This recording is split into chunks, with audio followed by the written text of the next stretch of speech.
আজকের ভিডিওতে বলবো কিভাবে অল্প সময়ের মধ্যে সমস্ত ঘরের কাজ করে একেবারে ফ্রি থাকতে পারবেন। আমি মাত্র 2 ঘন্টার ভিতরে কিন্তু বাসার সমস্ত কাজকর্মগুলো আজকে কমপ্লিট করে ফেলছি।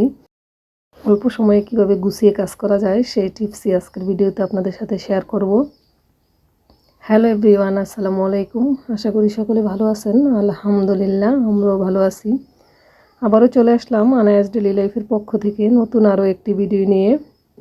আশা করি আপনাদের ভালো লাগবে, আর ভালো লাগলে আমার চ্যানেলটা সাবস্ক্রাইব করে আমার পাশেই থেকে যাবেন।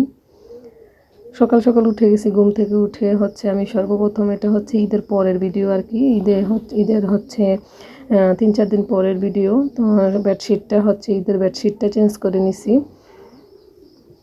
বেডশিট কয়েকদিন পর পর চেঞ্জ না করলে আমার একেবারেই ভালো লাগে না। এক সপ্তাহের উপরে গেলে তো আমার শরীর চুলকায়, এরকম মনে হয়, এত ময়লা হয়। আর বেডশিট কয়েকদিন পর পর চেঞ্জ করতে আমার খুব ভালো লাগে। তো চিন্তা করলাম যেহেতু ছুটি আছে, তো বাসাটাকে আবারও ডিপ ক্লিন করব। তো আজকে সকাল সকাল আর সমস্ত কাজ গুছিয়ে করার জন্য আপনাদের সকালে ঘুম থেকে উঠলেই সবচেয়ে বেস্ট হবে। যত সকালে ঘুম থেকে উঠবেন শরীরের জন্য ভালো, সব কিছুর জন্যই ভালো, কাজকর্মের জন্য ভালো। যেহেতু এখন আবার গরমের সিজন আসতেছে, আমি সকাল সকালই ঘুম থেকে উঠে সমস্ত কাজগুলো 2 ঘন্টার মধ্যেই করে ফেলি। এই যে দেখেন, সকালে ঘুম থেকে উঠে আমি সর্বপ্রথম নাস্তা তৈরি করে নিছি। আর এদিকে চুলায় কিন্তু আমার রান্না বান্নাও চলতেছে আর কি। তো ঘরে এসে আমি নাস্তা তৈরি করা শেষ হয়ে গেছে। অন্যান্য রুমগুলো সবাই ঘুমাইতেছে, আমি আমার রুমটা আগে গুছাচ্ছি। আমি ঘুম থেকে উঠার পরপরই আনায়া একটু পরে উঠে, তো পরে ওকে উঠিয়ে তারপর এই যে দেখেন, সর্বপ্রথম আমি আমার রুমটা গুছাই, তারপর ড্রয়িং রুমে যাই। তো এই যে আমার বেডশিটটা চেঞ্জ করা হয়ে গেছে, একেবারে ক্লিন করে ফেলছি।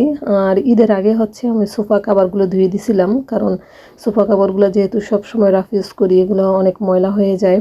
তো চিন্তা করলাম এগুলো অনেকটা পুরানো হয়ে গেছে, এই জন্য ঈদের মধ্যে আর এগুলো করবো না। তো সোফা কাভারগুলো ধুয়ে দিছিলাম। আমার রুম গুছানো শেষ করে আমি এখন এসে পড়ছি। এই রুমে এসে আমি প্রথমে একটু টিভিটা চালাই নিতেছি, টিভিতে একটা কিছু দিয়ে তারপর এই রুমের কাজগুলো করবো আর কি।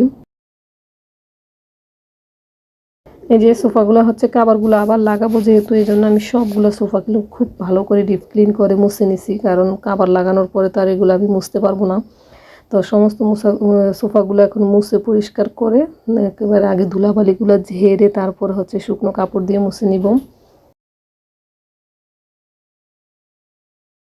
সোফার কাভারটা লাগাইলে এই একটা সুবিধা, প্রচুর ধুলাবালি পড়ে, তো এই ধুলাবালি থেকে কিন্তু মুক্ত থাকা যায়। আর আমি তো সোফা কাভার লাগানোর আগে এত পরিমাণে এই কাভারগুলো ধুইছি, মানে অল্প কিছুদিনই কাভারগুলো আমি নষ্ট করে ফেলতেছিলাম, এরকম অবস্থা হয়েছিল।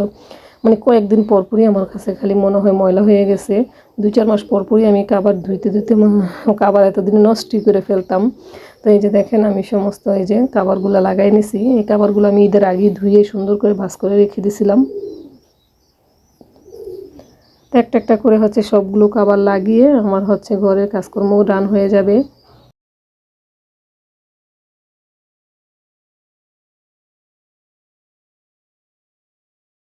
আর এই কাজগুলো যদি আমি সকাল ভোরে ঘুম থেকে না উঠতাম, তাহলে কিন্তু আমার অনেক লেট হয়ে যেত। একদম সকালে ঘুম থেকে না উঠে কাজকর্ম না করলে আমি কোনো কাজ একেবারে টাইমলি কমপ্লিট করতে পারি না। এই জন্য আমি সবসময় কী করি, সকালে সকালে ঘুম থেকে উঠে যাই, ঘুম থেকে উঠে সমস্ত কাজ এভাবেই করে নিই। এই যে আমার 10টার পর পর আমি একেবারে ফ্রি হয়ে গেছি, আর কোনো কাজই নেই হাতে। এরপর আমি এদিকে কিন্তু আমি কাপড়ও ভিজিয়ে রাখছিলাম ওয়াশরুমে। সোফা কাভারের এই যে ফোমগুলা দেয়, এই ফোমগুলা নষ্ট হয়ে যায়। তো এই ফোমগুলো একটু বেশি পরিমাণে দিলে ভালো হয়। তো আমারও কয়েকটা ফোম ছিঁড়ে টুকরা টুকরা হয়ে গেছে। তো এই জন্য একটা সোফার ফোম মানে আমি লাগাইতে পারি না।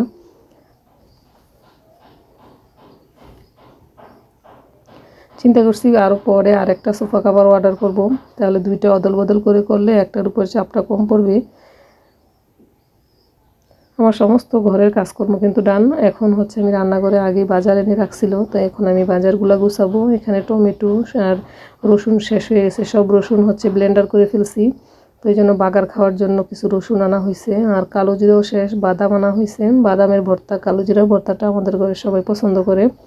আর এই যে ডিম নিয়ে আসছে, ডিমগুলো আমি সব সময় মানে ডিম ওয়াশ করে তারপরে ফ্রিজে রাখি। এখন ডিমে প্রচুর ময়লা থাকে, তো ডিমগুলো প্রথমে আমি হচ্ছে একটা এই যে বলের মধ্যে পানিতে ভিজিয়ে রাখি, ভিজিয়ে রেখে তারপরে হচ্ছে এগুলো কিছুক্ষণ পরে এসে উঠাবো আর কি। ভিডিওটা দেখতে দেখতে ভিডিওর কোনো অংশ যদি ভালো লেগে যায় প্লিজ আমার চ্যানেলটার সাথে থেকে যাবেন আর একটা লাইক দিয়ে দিবেন, কারণ আপনাদের একটা লাইক আমার ভিডিওটাকে অনেকের কাছে পৌঁছে দিতে সাহায্য করবে আর আমাকে নতুন নতুন ভিডিও বানাতে অনুপ্রেরণা যোগাবে।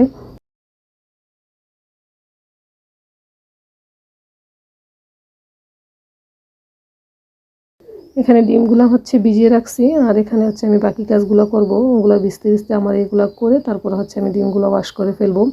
এভাবে কিন্তু বুদ্ধি করে কাজ করলে কিন্তু খুবই অল্প সময়ে কাজ করা যায়। আর কিছু কিছু মানুষ আছে দেখবেন কোনো কাজ সারা দিনই কাজ করতেই থাকে, তাদের কাজ কোনো শেষই হয় না। তারা হচ্ছে এই যে কাজের মিলটা মানে বুঝে না যে কোন কাজটা কিভাবে আগে করব।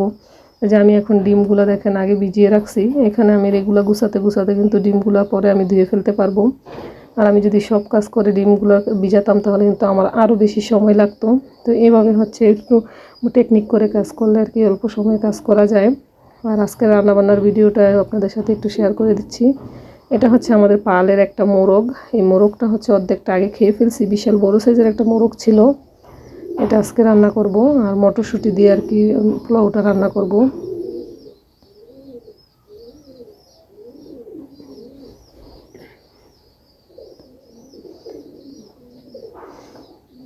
রান্নাবান্না কমপ্লিট হওয়ার পর হচ্ছে বিকালের জন্য একটু দই বানাবো। আর বিকালবেলা একটু নাস্তা না খেলে আমার ভালো লাগে না। আর দই মেকারটা কেনার পর থেকে আমার এতটাই সুবিধা হয়েছে দেখেন, দই আমি সম্পূর্ণ সুন্দর করে জাল করে যে বসাই দিছি, কয়েক ঘন্টার মধ্যেই সন্ধ্যার আগে আগেই হয়ে যাবে দইটা। এখন কিন্তু দুপুরবেলা, তো আমি বসাই দিছি যাতে হচ্ছে আমরা সন্ধ্যার সময় খেতে পারি। একেবারে 4-5 ঘন্টা এত সুন্দর করে জমে গেছে দইটা, দেখেন খুব সুন্দর হয়ে গেছে। এখন সন্ধ্যার পরে হচ্ছে আমরা আমি আবার দইটা হচ্ছে 15-20 মিনিটের মতো ফ্রিজে রেখে দিয়েছিলাম। তো এই যে দইটা এখন আমরা সবাই খেয়ে নিব। সকলে ভালো থাকবেন, সুস্থ থাকবেন, আমাদের জন্য দোয়া করবেন। আজকের ভিডিওটা কেমন লাগলো কমেন্টে জানাবেন। Thanks for watching. আল্লাহ হাফেজ, আসসালামু আলাইকুম।